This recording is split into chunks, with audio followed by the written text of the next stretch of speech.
शिव जी सुबह सुबह हुई और प्रकट हो गए। मांग कई मांगे।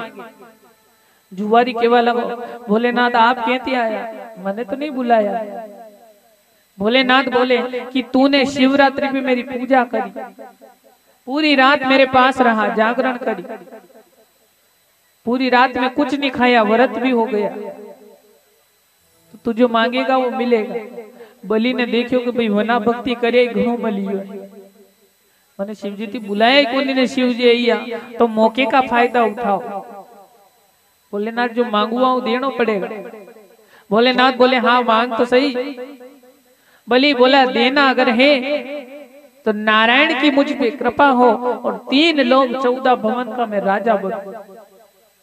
अबे बोलो भोलेनाथ दोगा कि नहीं दोगा? भोलेनाथ बोले कि वचन तो दे दिया है, जा तथास्तु।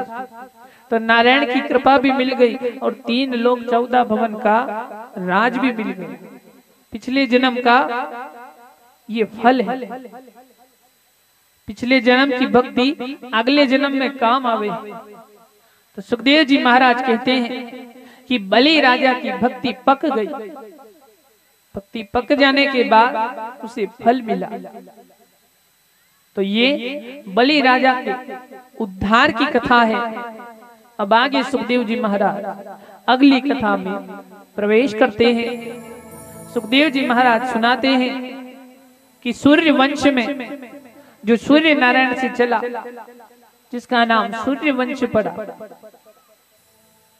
सूर्य वंश में राजा इक्ष्वाकु हुए तो उसका नाम इक्ष्वाकु वंश हुआ। राजा रघु हुए तो रघुवंश पड़ गया। तो सूर्य वंश में जितने भी राजा हुए सब नारायण के, विष्णु के भक्त हुए। सूर्य वंश पे नारायण की कृपा है और चंद्र वंश पे वो भी नारायण की ही कृपा है। तो सूर्य वंश में महाराज सगर हुए, जिनके 60,000 पुत्रों का उद्धार गंगा जी ने किया। सगर के 60,000 पुत्र अश्वमेध यज्ञ के अश्व को खोजने गए और कपिल देव के श्राप के कारण, उनकी दृष्टि पड़ने के कारण 60,000 पुत्र जलकर भस्म हो गए। बड़ी भारी राख का ढेर लग गया। तो उनके कुल में 4 पीढ़ियों ने तो तपस्या करी, चौथी पीढ़ी में भागीरथ जी हुए, जिन्होंने गंगा का तप किया और गंगा को प्रसन्न कर लिया। गंगा जी को बोले गंगा जी आओ मेरे पूर्वजों का उद्धार करो। तो गंगा जो भगवान विष्णु के चरण से निकली, वो बोली कि भागीरथ धरती पर तो आओ। गंगा की 3 धारा है। एक धारा तो स्वर्ग में है, दूसरी ध्रुव लोक में ध्रुव जी माथा पे धारण करे, तीसरी धार भागीरथ जी भारत में लाए। तो गंगा जी घमंड में बोली देख भागीरथ ऊपर से कूदूंगा तो पाताल में चली जाऊंगा, पत्रों मार में जोर है, तो मारा वेग ने सहन करवा वालों कोई वे तो पहला वन की व्यवस्था कर। अब भागीरथ ने देखियो अबे बुढ़ापो आइयो, अबे कणे लीने हूं।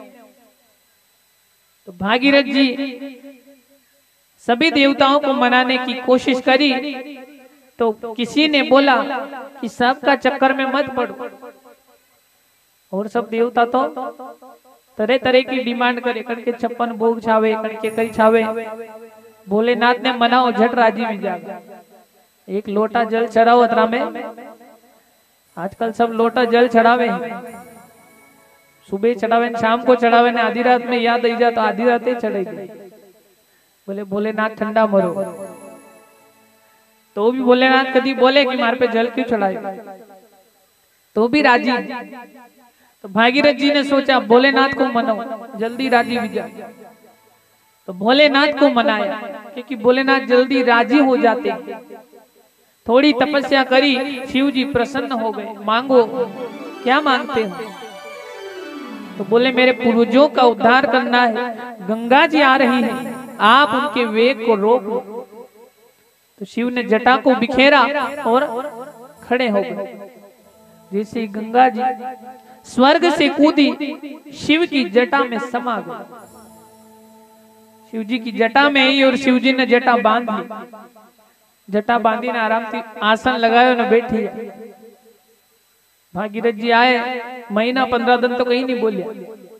15 दिन बाद आए कि बोले ना तो गंगा जी ने व्यवहारो, मेरे पूर्वजा को उद्धार करो। भोलेनाथ बोले रुक, अब गर्मी का दिन है, थोड़ा तपी ज्यादा जो है, गंगा है माथा में बढ़िया ठंडो ठंडो लागी, थोड़ा दिन रेवा दे। अब महीना भर हो गया, शिव जी ने गंगा को छोड़ा नहीं। 2 महीने हो गए तो नहीं छोड़ा। तो गंगा ने प्रार्थना करी कि हे शिव जी, हे भोलेनाथ, अपराध क्षमा करो, मुझे अहंकार था, मेरे अपराध को क्षमा करो, मुझे बहाओ। शिव जी ने जटा को खोला, भागीरथ जी आगे हुए और गंगा जी को वहां से बहाया। सगर के मरे हुए 60,000 पुत्रों का गंगा ने मोक्ष कर दिया। तो गंगा जी का यश तीनों लोकों में गाया जाता है, जिसने सगर के पुत्रों का उद्धार किया, जो आज भी हमारा उद्धार करती है। पाप करो ने गंगा नहाओ। सब लोग पाप कर्म करे ने गंगा जी में हापड़िया वे अपना पाप धोई जा। तो गंगा आज भी पाप ने धोई दी।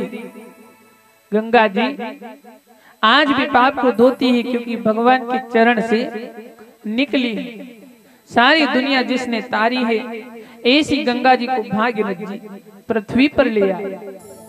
तो सगर के वंश में राजा हरिश्चंद्र हुए, जिनकी नारायण की जिन्होंने भक्ति करी, नारायण ने उद्धार किया।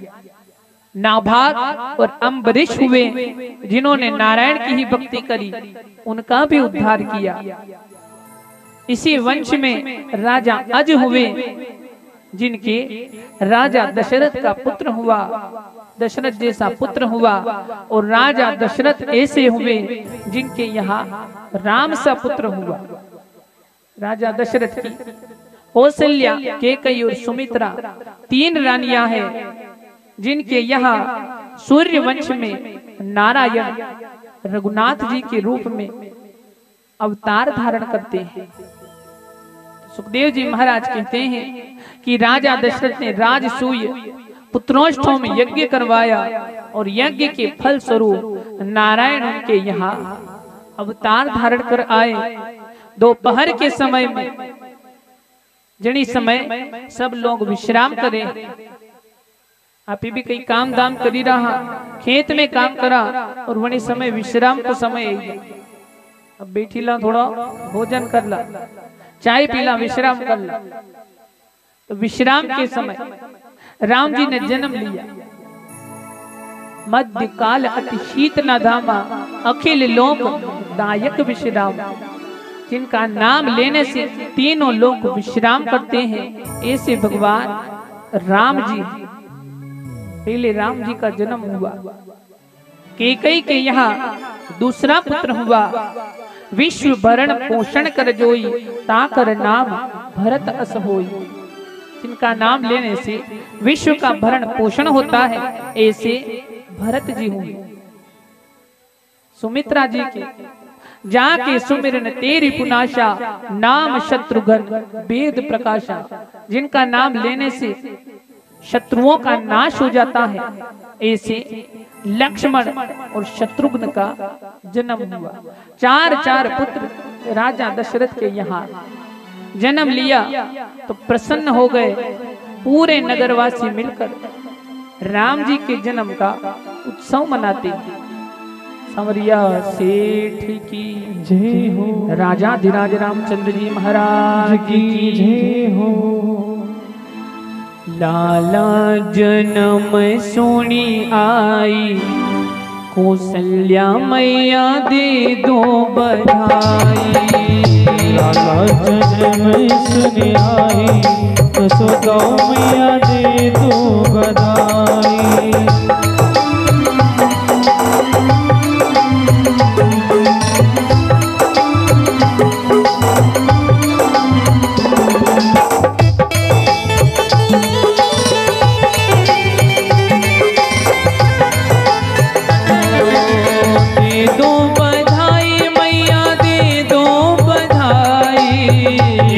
बधाई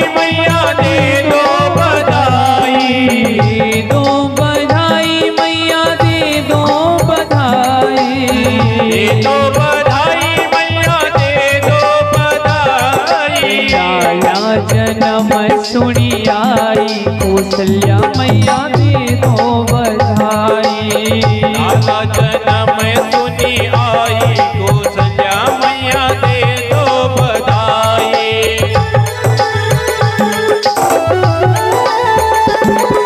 हरि बोल।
सेठ की जय हो, राजाधिराज रामचंद्र जी महाराज की जय हो।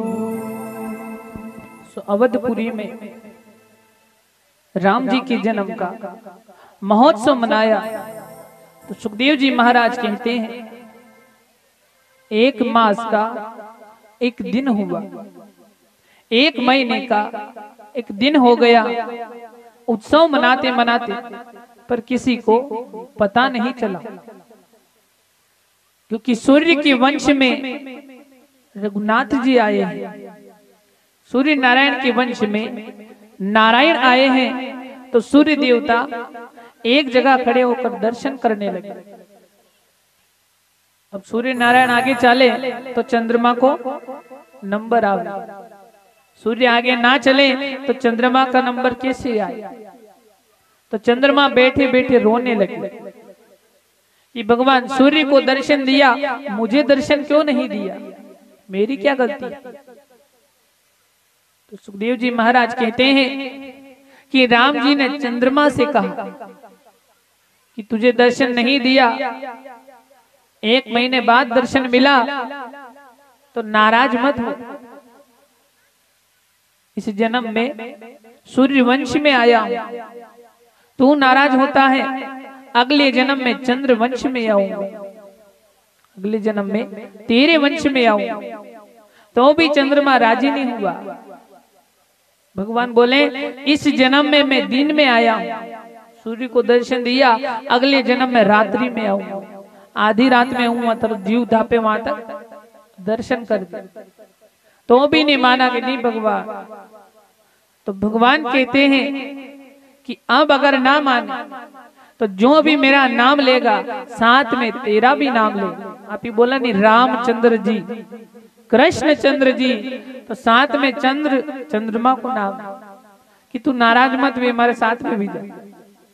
रामचंद्र जी महाराज की चंद्रमा को मना लिया। तो 4 पुत्र हुए और राजा उन्हीं में मगन हो गए, क्योंकि नारायण उनके यहाँ आए हैं तो उन्हें समय का पता नहीं चला, उन्हीं के अंदर व्यस्त रहने लगे। राम जी के साथ दिन भर खेल कूद करते, जल्दी जल्दी खेल कूद में समय निकल गया। सुखदेव जी महाराज कहते हैं भगवान थोड़े बड़े हो गए। राजा दशरथ ने पढ़ने को भेजा, गुरु ग्रह पढ़न गए रघुराई, अल्पकाल विद्या सब पाई।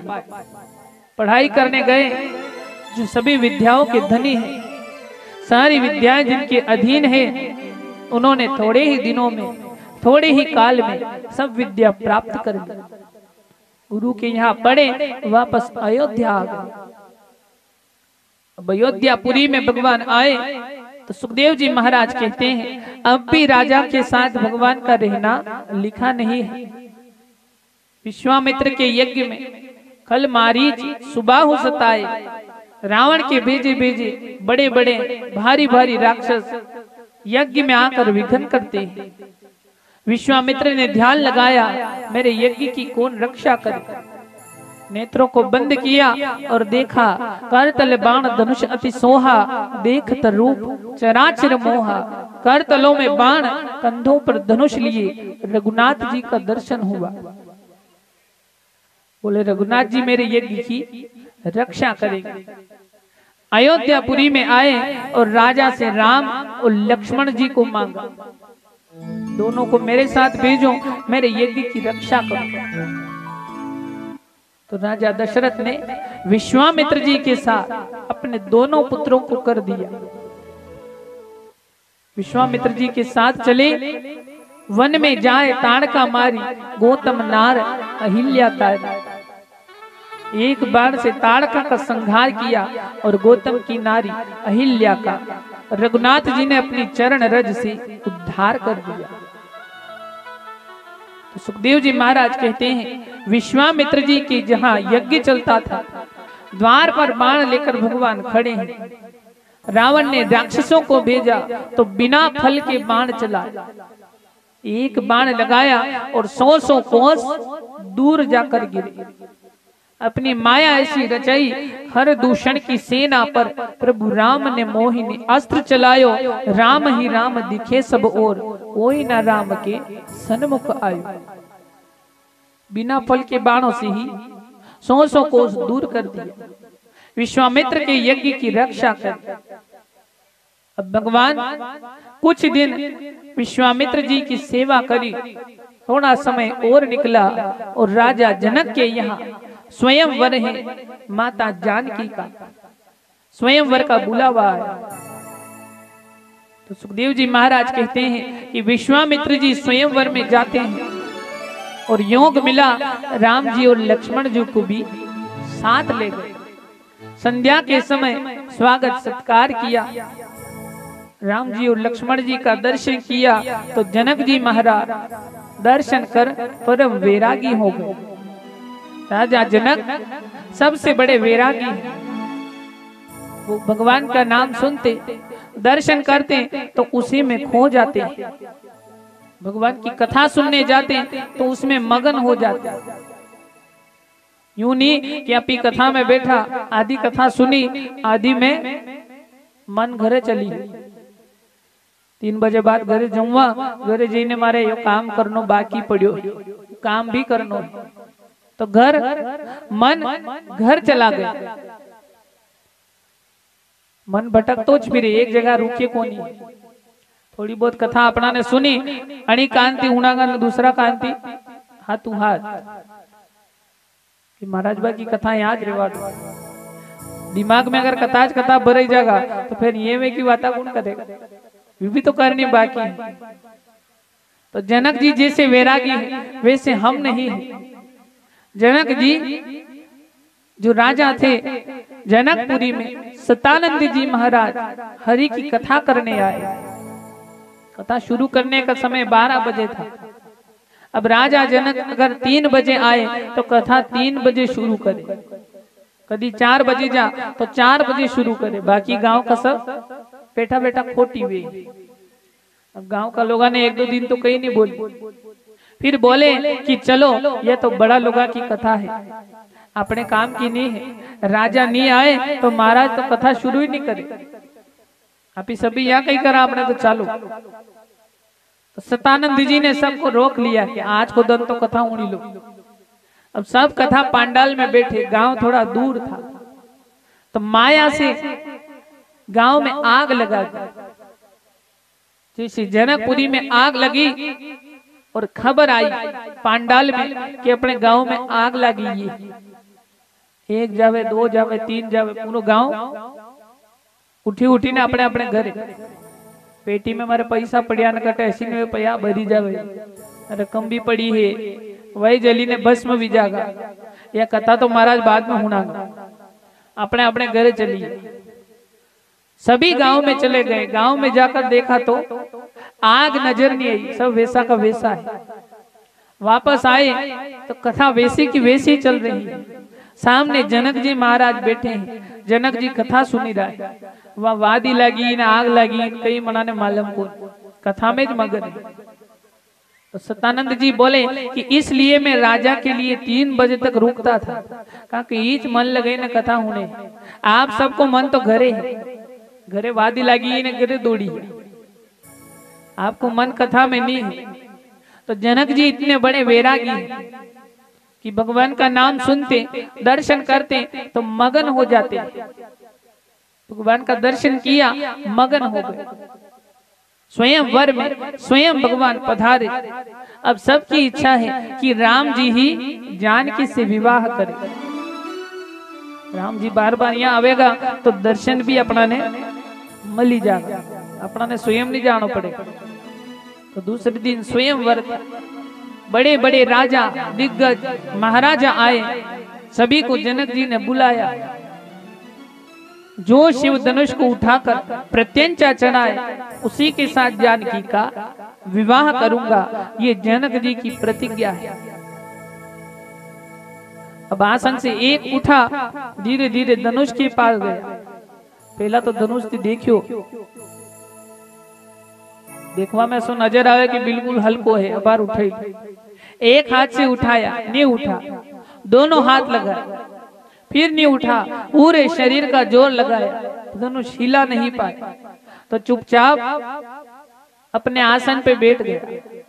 अतरा में दूसरो उठ्यो, थाने कदी शिव धनुष उठाया, कभी धनुष चलाया तो ती उठाओ, देखो बंद हो जाएगा, बाहर उठाइए। दूसरा भी गया, उसने भी कोशिश करी, नहीं उठा पाया।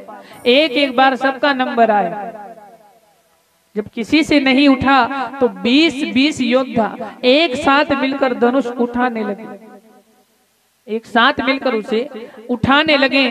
तो जनक जी महाराज दुखी हो गए, मन में सोचा कि अब धनुष उठ जाएगा तो 20 ही आपस में लड़ाई झगड़ों करेगा कि मैं जानकी से विवाह करूं, मैं विवाह करूं, सब लड़ेगा, खून खराबा करेगा।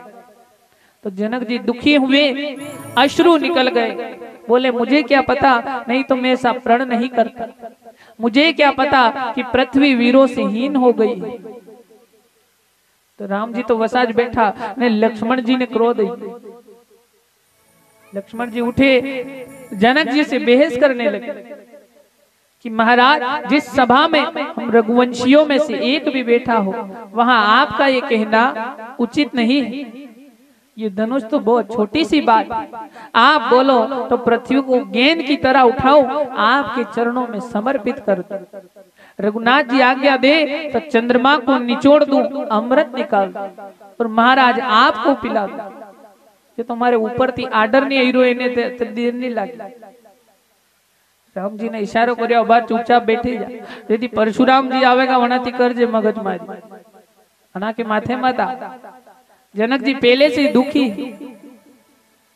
तो राम जी ने इशारा किया, लक्ष्मण जी बैठ गए और विश्वामित्र जी ने राम जी की तरफ देखा, आज्ञा दी, उठो राम, धनुष को तोड़ दो। यूं नहीं बोला धनुष उठाओ, धनुष को तोड़ दो, आज्ञा दी। तो सुखदेव जी महाराज कहते हैं कि राम जी ने सभी को नमस्कार किया, आशीर्वाद लिया और सभा के बीच में चले। तो तुलसीदास जी ने उन्हें हाथी की संज्ञा दी। जैसे हाथी चलता है मस्त होकर, वैसे राम जी चलते हैं। हाथी अगर रास्ता में चले तो दुई तरफ, अपने गांव में अगर हाथी ही जा तो छोटा छोटा जो कुत्ता रे वे सब बेचारा हाथी ने देखी ने डरी जा, भी जाने कि अपने महीना भर को भोजन तो यह एकलो ज खाई जाएगा, अपने कहीं नहीं रखेगा। तो वे सब वण के पाछे लागी जा। तो हाथी वणा ने जवाब नहीं दे, दो ही तरफ देखे ने अपना कान फड़फड़ाई ने आगे चली पड़ी। तो राम जी भी चल रहे हैं और दोनों तरफ राजा बोल रहे हैं कि यो हाथी कटेते आयो, हमसे धनुष हिला नहीं तो ये बालक क्या उठाएगा। तो जनक जी हमारा उपहास मत करो, अपमान मत करो, आप तो आज्ञा दो, हम युद्ध करेंगे, जो जीतेगा वो जानकी को वरेगा। तो राम जी ने कहीं जवाब नहीं दिया, अपनी धुन में मस्त है। धनुष की तरफ चले, परिक्रमा करी और जैसी दृष्टि डाली कि धनुष का जितना वजन था सब छू मंतर हो गया, सभी वजन को हर लिया। देखते ही देखते राम जी धनुष को उठाते हैं तो लक्ष्मण जी फिर आसन पर खड़े हो गए।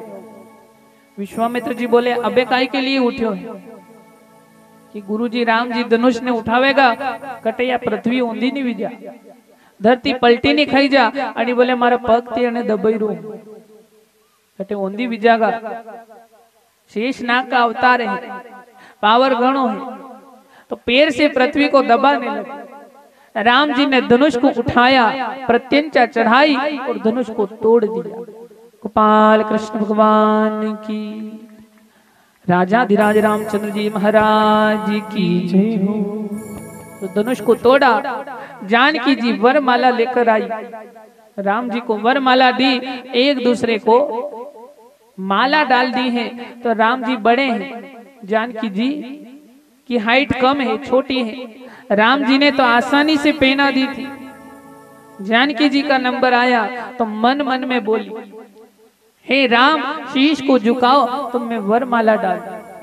तो मन मन में राम जी बोले कि ये राजा राम का शीश है, हर कटनी न में वरमाला डालनी है तो यूं ही डाल। तो लक्ष्मण जी सब जानवा वाला है, दौड़ कर आए, राम जी की दोनों चरण पकड़ ली, चरणों को खींचने लगे कि भैया राम, आप महान हो, मुझे आशीर्वाद दे दो, मैं आपने छोड़ी ने कटे नहीं जाऊंगा। तो राम जी लक्ष्मण से बोले कि देख मैं नीचे गिर जाऊंगा, मेरे पैरों को छोड़ दे। जैसे ही राम जी झुके लक्ष्मण को उठाने के लिए, इतने में लक्ष्मण जी बोले कि भाभी जी वरमाला डाल दो। एक बार माथो नमियो, बार बार नहीं नमे। तो जानकी जी ने वरमाला डाली, राम जी का वरण कर लिया। गोपाल कृष्ण भगवान की जय, राजा धीराज रामचंद्र जी महाराज की जय हो।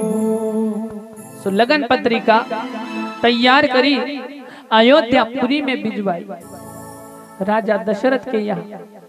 वरमाला तो डाली है, अब मांडा में तो वरात लानी पड़ेगा, मांडोवणी सब चीज करना पड़ेगा, क्योंकि भगवान राम का विवाह है।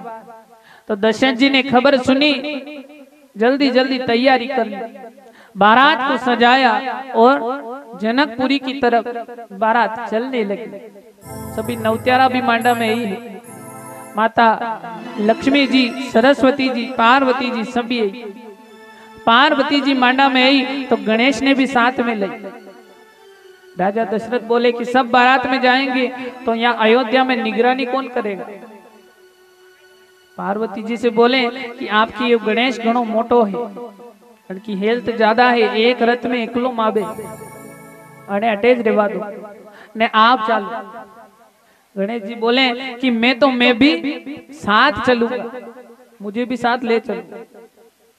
पार्वती जी ने डांट फटकार लगाई और अयोध्या में रोक दिया, तू साथ मत चल, तू यहीं थे। अब मांडो अगर आप करा तो पहला गणेश जी ने मनाना पड़े। जिनी मांडा का गणेश वगड़ी जा वो पूरो मांडो वगड़ी जावे। तो गणेश जी महाराज को वहीं रखा तो अपनी सेना बुलाई, सेना से बोले जाओ अयोध्या की सभी सड़कें खोद दो, बड़ा बड़ा गड्ढा कर दो, क्योंकि सेना चूहा की सेना है। गणेश जी की सेना गई, सब रोड खोद दिया, रथ ना तो आगे जावे ना पाछे जावे, बीच में फंसी है। सामने सेना खड़ी है। दशरथ जी बोले जाओ वणी गणेश ने मनाई ने लाओ, नहीं तो मांडो पूरो वगड़ी जावे। गणेश जी बोले अब तुम्हारे बड़ो रथ लानो पड़ेगा, तो आगे चालू।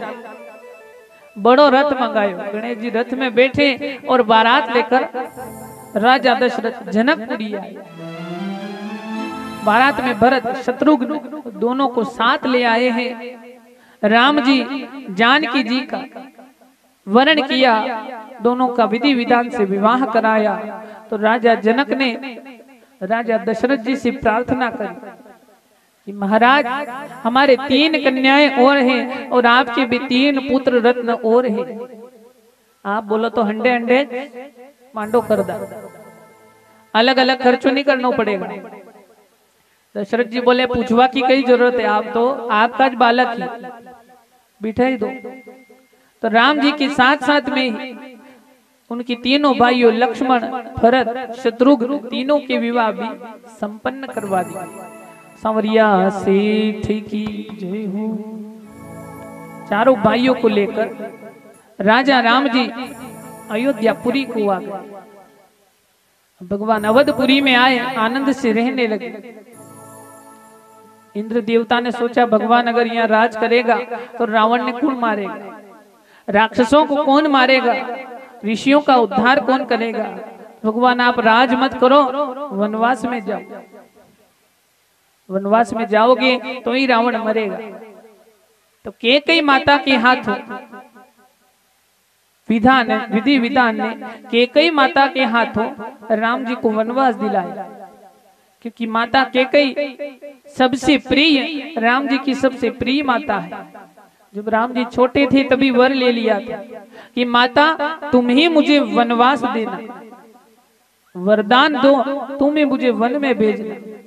और कैकेयी को पुराने जन्म के श्राप भी, जब कैकेयी पूर्व जन्म में थी और अगस्त ऋषि तपस्या करते थे तो कैकेयी माता ने अगस्त ऋषि के मुख पे भस्मी रमा दी, मुंह को काला कर दिया। तो अगस्त ने श्राप दिया जिसने मेरा मुंह काला किया उसका भी मुंह काला हो जाएगा। तो कैकेयी माता ने मुंह को काला किया, उसका भी मुंह काला हो गया, कलंक लग गया। कलंक काजल थी भी कालो।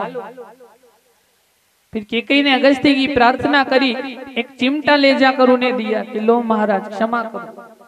तो अगस्त्य ऋषि प्रसन्न हो बोले कि जिस हाथ से चिमटा दिया है तेरा हाथ वज्र का बन जाए, इसका कुछ नहीं बिगड़ेगा। तो वज्र का हाथ दे दिया। जब राजा दशरथ युद्ध को गए और रथ का पहिया टूट रहा था तो अपनी उंगली से चलाया, वो वज्र का हाथ है। अपनो काचो हाथ अगर आप लगाओ तो टूटी जाए। अपनो हाथ अतो कमजोर है कि रथ में आप लगा ही नहीं सका। ये वज्र की शक्ति है कि कई को वो पावर, वो वरदान अगस्त्य मुनि ने दिया है। तो कलंक से काला कुछ नहीं है। केकई माता को कलंक लगना था, इसीलिए उनके हाथों राम जी वनवास को जाते हैं। तो सुखदेव जी महाराज कहते हैं केकई ने 2 वर मांगे, एक में भरत को राज तिलक, दूसरे में राम को वनवास। 14 बरस का वनवास दे दिया। तो सुखदेव जी महाराज कहते हैं राम जी वन को गए, साथ में लक्ष्मण और जानकी को भी ले गए। उनके बिना लीला अधूरी है। नारायण, लक्ष्मी और शेषनाग तीनों लीला करने आए हैं, उन्हें भी साथ ले गए। सुमंत जी उन्हें छोड़ने गए क्योंकि वन में बहुत से लोग राह देख रहे हैं। शबरी को इंतजार है, केवट इंतजार कर रहा है, रावण महाराज भी इंतजार में खड़ा है कभी राम जी आए और उद्धार करे। तो केवट भगवान को पुकार रहा है कि भगवान आ जाओ, मैं गंगा में बैठा हूँ, नई गंगा प्रकट करो, मेरा उद्धार कर दो। बाल कृष्ण भगवान की। हरि आ जाओ, अब आ जाओ, हरि आ जाओ, अब आ जाओ, अब और हमें ना तरसाओ, अब और हमें ना तरसाओ। ओ हरि आ जाओ, हरि आ जाओ, हरि आ जाओ, हरि आ जाओ, अब और हमें ना तरसाओ, अब और ना मेरा तरसाओ। मेरी नैया पड़ी है मझधार में, मेरी नैया पड़ी है मझधार में, गोपाल सांवरिया मेरे। मेरी नैया पड़ी मझधार में, गोपाल सांवरिया मेरे।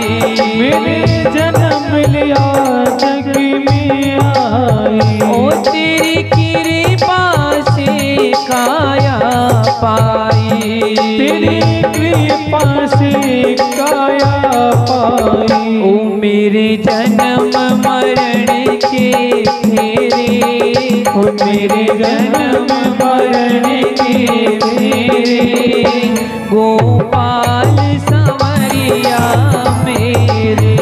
ओ मेरे जन्म मरण के फेरे, गोपाल सांवरिया मेरे।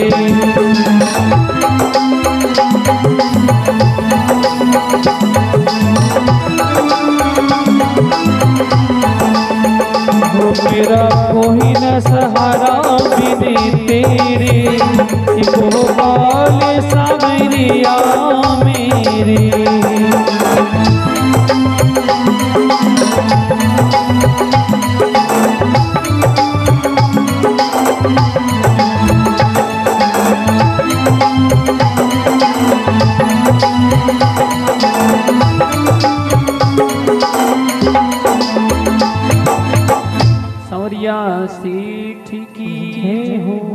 राजाधिराज रामचंद्र जी महाराज की जय हो। तो भगवान ने केवट की भी पुकार सुनी। केवट के यहाँ आए, उनकी नैया में विराजमान होना है। तो केवट ने जल मंगाया, राम जी के चरण पखारे, नई गंगा प्रकट करी, परिवार को आवाज दी, आ जाओ भगवान का चरणामृत सभी पी लो।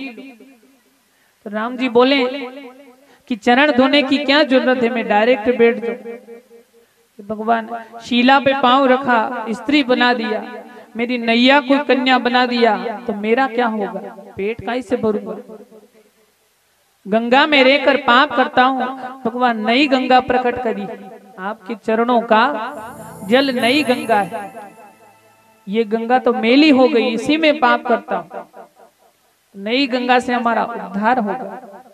केवट ने नाव में बिठाया, इधर से उधर ले गया, फिर उधर से इधर ले आया, 2-4 चक्कर काटने लगा। तो लक्ष्मण जी क्रोध करके बोले, पार उतारना है तो उतार दे, नहीं तो मैं तुम्हारे तरी न चला जाऊंगा। केवट बोला, आप तो तीर के चले जाओगे, पर राम जी ने तो तरता नहीं आवे। राम जी बोले, केवट तुझे कैसे पता मुझे तैरना नहीं आता। केवट बोला, जो तैरना जानता है उसे तैरना नहीं आता। राम जी हमारा पुराना रिश्ता है। लक्ष्मण जी ने बोल दो, चुपचाप बैठी जावे, हमारे बीच में ना बोले, मैं भगत हूं, आप भगवान हो। ये केवट का पुराना रिश्ता है। लक्ष्मण को चुप करा दिया, फिर चक्कर काटने लगे। राम जी बोले, पार उतार दे, इतना कई चक्कर काटे, मने चक्कर आवा लगा। केवट बोला, भगवान 2-4 चक्कर में घबराई है, 2-4 चक्कर में ही आपने बोल दिया, मैं 84 लाख में भटक रहा हूं, मैंने तो कभी नहीं बोला कि भगवान नैया को पार कर दो। राम जी बोले कि अब 84 लाख में नहीं भटकने दूंगा, अब आखिरी है, अब तेरा उद्धार मैं करूंगा, तू मुझे पार उतार दे। केवट ने पार उतारा तो राम जी ने इशारा किया, जानकी जी गाड़ी में बैठकर जाए तो किराया देना पड़ता है, नाव में बैठकर आए तो उतर ही दो। जानकी जी उतना ही देने लगी। केवट ने हाथ जोड़े, बोला, भगवान ये क्या कर रहे हो, नाई से ना नाई लेता, धोबी से ना धोबी दे, नाई नाई की कटिंग करे तो पैसा नहीं लागे, धोबी धोबी का कपड़ा धोवे तो टैक्स नहीं लागे। आप भी पार कराने वाले और मैं भी पार कराने वाला, मैंने आपको गंगा पार कराया, आप भव सागर से पार कर दे। गोपाल कृष्ण भगवान की, राजाधिराज रामचंद्र जी महाराज की जय हो। तो भगवान बोले, तूने मुझे पार उतारा, मैं तुझे पार कर दूंगा। केवट की नैया में बैठे, नैया भी धन्य हो गई, केवट भी धन्य हो गया। सुखदेव जी महाराज कहते हैं, भगवान आगे चले, वन में अपनी लीला रची। मामा मारीच के साथ मिलकर रावण ने जानकी जी का हरण किया और वही हरण उसके मरण का कारण हुआ। सुखदेव जी महाराज कहते हैं, रघुनाथ जी ने सभी भक्तों का उद्धार किया। आगे चलकर वानर सेना जुटाई, हनुमान जी सुग्रीव के साथ मिले, बाली का उद्धार किया और रावण महाराज के ऊपर भगवान राम सेतु बनाकर चढ़ाई करते हैं। 1 लाख पूत, 1.25 लाख नाती, 1 लाख तो रावण के पूत हैं, 1.25 लाख नाती हैं, सबका सफाया कर दिया। अहंकार में 3 गए, धन वैभव और वंश, ना मानो तो देख लो रावण कौरव कंस। जिसे अहंकार था उसे भगवान ने समाप्त कर दिया। गोपाल कृष्ण भगवान की, सांवरिया सेठ की जय हो। तो तब राम जी ने 14 बरस का वनवास लिया। अब राम जी ने 500 बरस का वनवास लिया। कलयुग में 500 साल थी राम जी वनवास में था। 500 साल बाद राम जी का मंदिर तैयार हुआ है और 22 तारीख को राम जी अयोध्यापुरी में मंदिर में विराजेंगे और अपने यहाँ भी 22 तारीख को बैठेगा। तो अपने यहाँ अयोध्या है, वहां अयोध्या तक नहीं जा सका तो यहाँ ज अपने अयोध्यापुरी लेने आया। राम जी आएंगे, सभी का उद्धार करेंगे। तो राम जी को कौन कौन बुलाना चाहता है? हाथ ऊपर कर लीजिए। सांवरिया सेठ की जय हो। हो मेरी झोपड़ी के भाग आज खुले जाएंगे, राम आएंगे। हो मेरी झोपड़ी की बाग आज खुली जाएगी, राम आएंगे। ओ मेरी झोपड़ी के भाग आज खुले जाएंगे, राम आएंगे। हो मेरी झोपड़ी की बाग आज खुली जाएगी, राम आएंगे।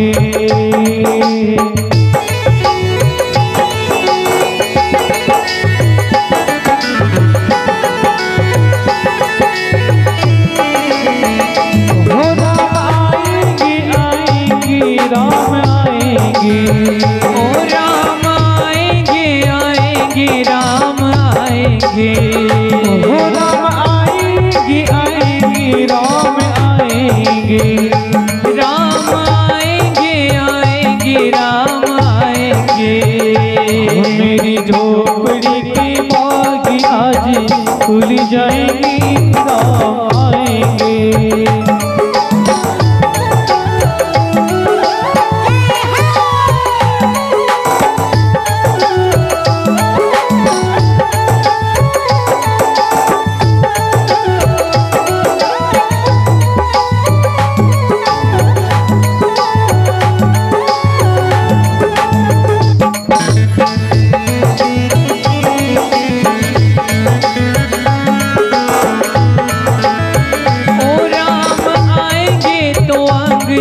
सजाऊंगी,